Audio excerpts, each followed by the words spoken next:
नमस्कार, news and competition cracker channel में आपका स्वागत है। देखते हैं उत्तराखंड की 10 महत्वपूर्ण खबरें। नैनीताल में ट्रैफिक जाम की समस्या पर हाईकोर्ट सख्त, नैनीताल भी बन जाएगा जोशीमठ। उत्तराखंड में बड़े पैमाने पर होगी भर्तियां, विभागों से मांगे प्रस्ताव। सीएम से वार्ता के बाद इंजीनियरों ने टाली हड़ताल। पिटकुल के GM Praveen Tandon suspend. PRD से तकनीकी पदों पर भी होगी अब भर्ती, रेखा आर्या। विधायक निधि की पहली किस्त जारी। गायब शिक्षकों को जबरन रिटायरमेंट, धन सिंह रावत। पुरोला से गौचर तक बड़ा लोगों में आक्रोश। श्रीनगर लेखाकार घोटाला, लेखाकार समेत 3 कर्मियों पर विजिलेंस कोर्ट में आरोप तय।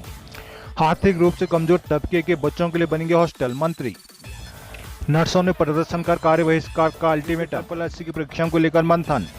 अल्मोड़ा द्वारा हाट के मल्ली मिरे में फैला डायरिया, 70 लोग बीमार। रानीखेत लोक निर्माण विभाग कर्मचारियों ने मांगी पुरानी पेंशन। पिथौरागढ़ कपकोट गोड वैली योजना से किसानों को मिला लाभ। नैनीताल में ट्रैफिक जाम की समस्या को लेकर जल्द सुलझाया नहीं गया तो हालात यहां भी जोशीमठ की तरह हो जाएंगे।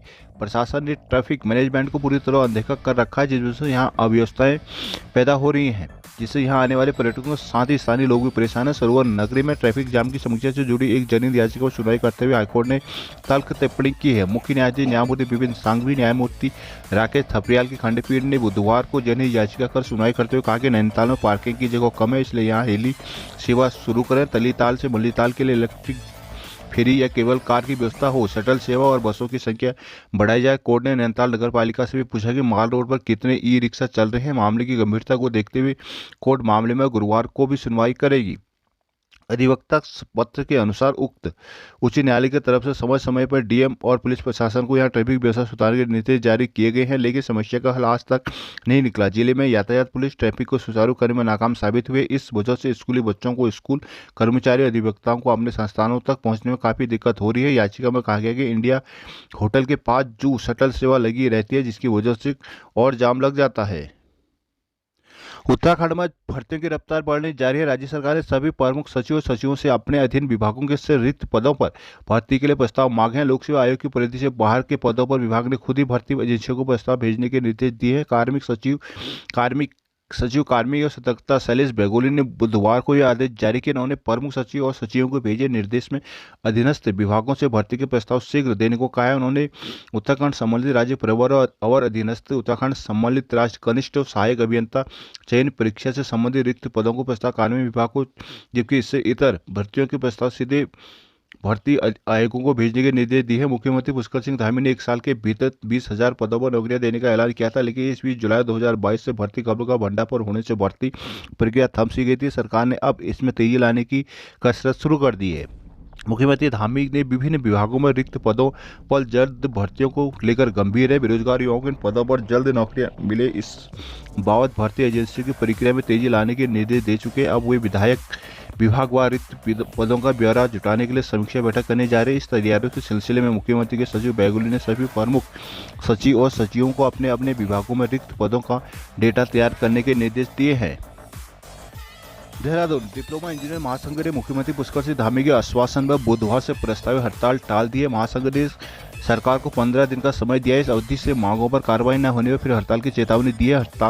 डिप्लोमा इंजीनियर महासंघ ने गुरुवार से प्रदेश व्यापी हड़ताल का ऐलान किया था। इसे देखते हुए बुधवार दोपहर मुख्यमंत्री पुष्कर सिंह धामी ने महासंघ की वार्ता के लिए बुलाया। भाजपा प्रदेश अध्यक्ष महेंद्र भट्ट इन्हें वार्ता के लिए ले गए थे। सीएम ने इंजीनियरों से आंदोलन स्थगित करने को कहा है। उन्होंने कहा कि सरकार इंजीनियरिंग की मांगों पर सहानुभूतिपूर्व कार्रवाई करने को तैयार है। मुख्यमंत्री ने इस दौरान अधिकारियों को निर्देश दिए कि इंजीनियर की मांगों के संदर्भ में जल्द कार्रवाई की जाए। धामी के आश्वासन के बाद डिप्लोमा इंजीनियर महासंघ की उच्चाधिकार समिति की बैठक हुई, जिसमें मुख्यमंत्री के आश्वासन को देखते हुए हड़ताल को 15 दिन टालने का निर्णय लिया गया। महासंघ के अध्यक्ष एस चौहान ने कहा कि मुख्यमंत्री ने लंबित मांगों के हल का आश्वासन दिया है। यदि इस अवधि में मांगों पर कार्रवाई नहीं हुई तो महासंघ को फिर से आंदोलन के लिए मजबूर होना पड़ेगा। महासंघ के महासचिव मुकेश रतूड़ी ने कहा कि शासन स्तर पर वार्ता में मांगों पर सहमति तो बन जाती है, लेकिन उसका पालन नहीं किया जाता।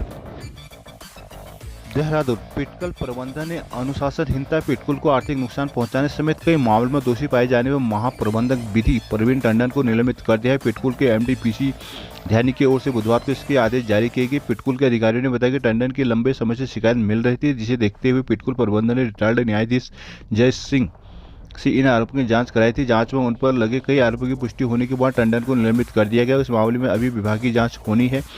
इसे देखते हुए टंडन को पिटकुल के मुख्य अभियंता गढ़वाल क्षेत्र रुड़की कार्यालय से सम्मत किया गया है। पिटकुल के एमडी पीसी ध्यानी ने बताया कि इस मामले में जांच अधिकारी तैनात कर चार्जशीट जारी की जाएगी। उधर जीएम विधि का जिम्मा जीएम मानव संसाधन और लोक अशोक कुमार जुयाल को दिया गया है।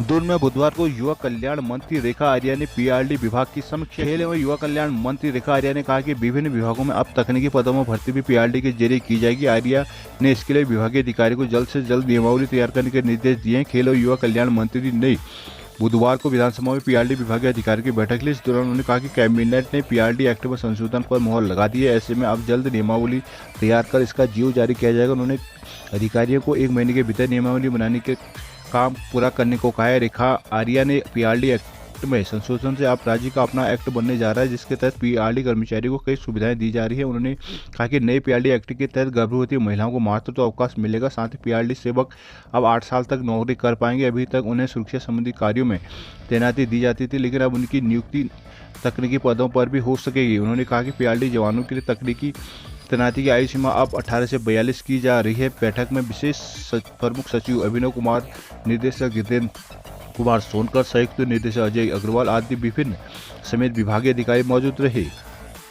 देहरादून शिक्षा मंत्री धन सिंह रावत ने कहा है कि राज्य में लंबे समय से गायब व दूसरे प्रदेशों में तैनात पाए शिक्षकों में अनिवार्य सेवानिवृत्ति दी जाएगी। शारीरिक व मानसिक रूप से अक्षम शिक्षकों से भी स्वैच्छिक सेवानिवृत्ति के लिए आवेदन किए जाएंगे। शिक्षा निर्देशालय में बुधवार को डॉक्टर सिंह ने बैठक में प्राइमरी व माध्यमिक शिक्षा निर्देशकों को इस संबंध में निर्देश दिए। उन्होंने कहा कि छात्र हित में ऐसे शिक्षकों को अनिवार्य सेवानिवृत्ति दी जाए ताकि उनके स्थान पर नए शिक्षकों की तैनाती कर पठन पाठन सुचारू किया जा सके। उन्होंने कहा कि विद्या समीक्षा केंद्र के अंतर्गत मानव संपदा एवं कैरियर काउंसलिंग पोर्टल बनाया जाएगा, जिसमें छात्र छात्राओं को कैरियर काउंसलिंग संबंधी जानकारी के साथ ही शिक्षकों और शिक्षण कार्मिकों का संपूर्ण विवरण पोर्टल पर ऑनलाइन उपलब्ध हो सके। पोर्टल के माध्यम से शिक्षकों को विद्यालय में ऑनलाइन तैनाती, वेतन प्रक्रिया, अवकाश स्वीकृति, एरियर रिटायरमेंट, मातृ मित्र आश्रितों को नियुक्ति के कार्य होंगे। विभाग के अंतर्गत आईटी संबंधी कार्यों के संचालन को आईटी सेल बनाया जाएगा। मंत्री ने कहा कि 2 सप्ताह के भीतर क्लस्टर स्कूलों, पीएम श्री स्कूलों की डीपीआर और रैंक तैयार की जाएगी। बैठक में अपर सचिव योगेंद्र यादव, महानिदेशक वंशित तिवारी, निर्देशक माध्यमिक शिक्षा सीमा जौनसारी, निर्देशक प्राथमिक शिक्षा बी करबियाल, अपर निर्देशक माध्यमिक महावीर सिंह बिष्ट, वित्त नियंत्रक गुलफाम अली, संयुक्त निर्देशक रघुवीर लाल आर्य उपस्थित रहे। प्रदेश सरकार ने वित्तीय वर्ष 2023-24 के लिए विधायक निधि की पहली किस्त जारी कर दी है। पहली किस्त में प्रत्येक विधायक को 4.7 करोड़ रुपए की निधि जारी की गई है। शेष 30 लाख रुपए दूसरी किस्त में जारी किए जाएंगे। बाकी चोट सीट रिक्त होने के कारण वहां के लिए निधि जारी नहीं हो पाई। सरकार ने इस वित्त वर्ष से विधायक निधि 3.75 करोड़ से बढ़ाकर 5 करोड़ कर दी है। इस क्रम में ग्राम्य विकास विभाग ने बड़े बजट के साथ निधि की पहली किस्त जारी कर दी है। बुधवार को अपर सचिव नीतिका खंडेलवाल की ओर से जारी आदेश के अनुसार 69 विधानसभा क्षेत्रों के लिए कुल 324.3 करोड़ रुपए का बजट जारी किया गया, जिसमें प्रत्येक विधानसभा क्षेत्र में 70 लाख अनुसूचित जाति बहुल और 10 लाख की निधि अनुसूचित जनजाति बहुल क्षेत्रों में खर्च हुई। अब प्रति विधायक 30 लाख रुपए की निधि ही बची है, जो अनुपूरक बजट के साथ जारी की जाएगी। आदेश में स्पष्ट किया गया कि निधि के तहत सभी कार्यों की जियो टैगिंग की जाएगी। साथ ही सभी स्वीकृतियां, खर्च और भुगतान का विवरण ऑनलाइन पोर्टल पर उपलब्ध कराया जाएगा। उन्होंने निधि के तहत अधूरे निर्माण कार्यों को पहले पूरा करने पर जोर दिया, जिसके साथ ही सभी खर्च इसी वित्तीय वर्ष में पूरा करने को कहा गया। निधि के तहत गाइडलाइन में तय कार्य ही कराए जा सकेंगे।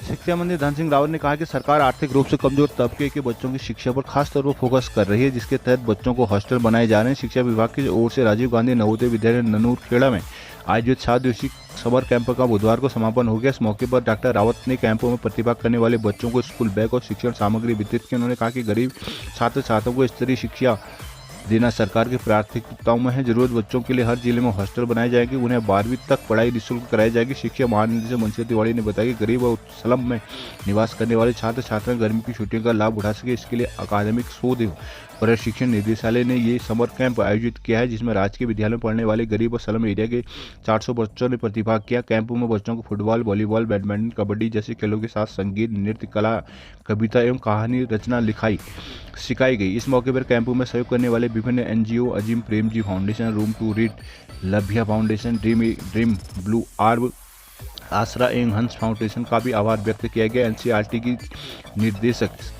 की निर्देशक सीमा जौनसारी ने बताया कि विभाग लगातार 5 साल से समर कैंप का आयोजन कर रहा है, जिसमें असहाय गरीब बच्चों को खेल के माध्यम से विभिन्न गतिविधियां सिखाई जा रही हैं। पुरुला से गोचर तक बड़ा लोगों में आक्रोश। गढ़वाल में नाबालिग लड़कियों अपहरण के प्रयास को लेकर लोगों में गुस्सा बढ़ता जा रहा है। उत्तरकाशी के पुरुला से लेकर चमोली के गोचर तक ऐसी घटनाओं के चलते लोग गुस्से में। पुरुला में समुदाय विशेष से जुड़े लोगों द्वारा नाबालिग अपहरण के प्रयास के बाद पुरुला, उत्तरकाशी, मोरी, नौगांव, बड़कोट, चिल्लियानी, सोन, हुंडा, डामटा, नेटवाड़, सांकरे में बाजार बंद का जुलूस प्रदर्शन किया गया। ऐसा ही मामला गोचर में आने के बाद बुधवार को लोगों ने आरोपियों की गिरफ्तारी की मांग को लेकर प्रदर्शन किया। उनका कहना है कि अगर प्रशासन शीघ्र कड़ी कार्रवाई नहीं करता तो उग्र आंदोलन किया जाएगा। उधर पुलिस ने दोनों आरोपियों को गिरफ्तार कर जेल भेज दिया है। एक समुदाय विशेष के युवकों द्वारा एक नाबालिग किशोरी को बहला फुसाकर भगाने और लव जिहाद जैसे आशंका को लेकर बुधवार को गौचर में हिंदूवादी संगठनों ने विरोध प्रदर्शन किया। संगठन के कार्यकर्ताओं ने चौकी में आरोपी की गिरफ्तारी को लेकर सांकेतिक घेराव किया, साथ ही बाजार में जुलूस प्रदर्शन कर आरोपियों के खिलाफ सख्त कार्रवाई की मांग की। उधर पुलिस ने मामले में त्वरित कार्रवाई करते हुए किशोरी के परिजनों की शिकायत पर मामला दर्ज किया और किशोरी का मेडिकल सहित अन्य कार्रवाई की गई। बुधवार सुबह हिंदूवादी संगठन पुलिस चौकी में एकते हुए इस दौरान मुख्य आरोपी की गिरफ्तारी को लेकर संगठन के सदस्यों ने चौकी का घेराव किया। हालांकि पुलिस के आश्वासन पर घेराव कार्यक्रम स्थगित कर बाजार में प्रदर्शन किया गया। इस दौरान प्रदर्शनकारियों ने लव जिहादियों के खिलाफ नारेबाजी की, साथ ही बाजार में लव जिहाद का पुतला फूका। प्रदर्शन करने वालों में भगवती प्रसाद खंडूरी, विपिन सरील, डिमरी, सुभाष बहुगुणा, सत्येंद्र, सचिन बिष्ट, चैतन्य बिष्ट सहित विश्व हिंदू परिषद, बजरंग दल और भैरव सेना सहित अन्य हिंदूवादी संगठनों के कार्यकर्ता शामिल थे। उधर पुलिस ने दोनों आरोपियों को गिरफ्तार कर कोर्ट में पेश करने के बाद जेल भेज दिया। मंगलवार के देर शाम गुलदार के हमले के बाद स्थानीय लोगों में दहशत मची हुई है। गुलदार ने तमलाक और गडोली में हमले के मंगलवार रात से वन विभाग की टीमें यहां गश्त कर रही है। विभाग ने गडोली में ट्रैपिंग कैमरा लगा रखे हैं, साथ ही दोनों जगहों पर तैनात टीम पिंजरा लगाने की अनुमति के लिए मुख्य वन्य जीव प्रतिपालक से पत्राचार किया गया है। मंगलवार के शाम गडोली में 10 साल की आरुषि पर गुलदार ने उस वक्त हमला कर दिया जब वह गेट के पास खड़ी थी, लेकिन पास ही खड़े कुत्ते ने आरुषि को बचा लिया। वहीं बकरी चुकाकर घर आए तमलांग निवासी 40 वर्षीय विकास लाल पर गुलदार ने घर के आंगन में ही हमला कर दिया और घायल कर दिया। दोनों को उपचार के लिए जिला अस्पताल में भर्ती कराया गया है। डॉक्टरों ने प्राथमिक उपचार के बाद आरुषि को छुट्टी दे दी, जबकि विकास का उपचार चल रहा है। गुलदार के हमले के बाद ग्रामीण में दहशत बनी हुई है। बुधवार को सांसद गढ़वाल तीरथ सिंह रावत, विधायक पौड़ी राजकुमार पोरी ने जिला अस्पताल पहुंचकर घायलों का हाल चाल जाना और वन विभाग को समुचित मुआवजा देने को कहा है। वहीं तड़के मुख्य वन संरक्षक गढ़वाल नरेश कुमार भी अस्पताल पहुंचे। CC अपने गुलदार प्रभावित क्षेत्रों में गश्त तेज करने और गुलदार पर नजर रखने के निर्देश अफसरों को दिए हैं। गढ़वाल वन विभाग के DFO स्वप्निल अनिरुद्ध ने बताया कि गुलदार प्रभावित दोनों ही क्षेत्रों में टीम तैनात की गई है। टीम 24 घंटे गश्त लगाएगी।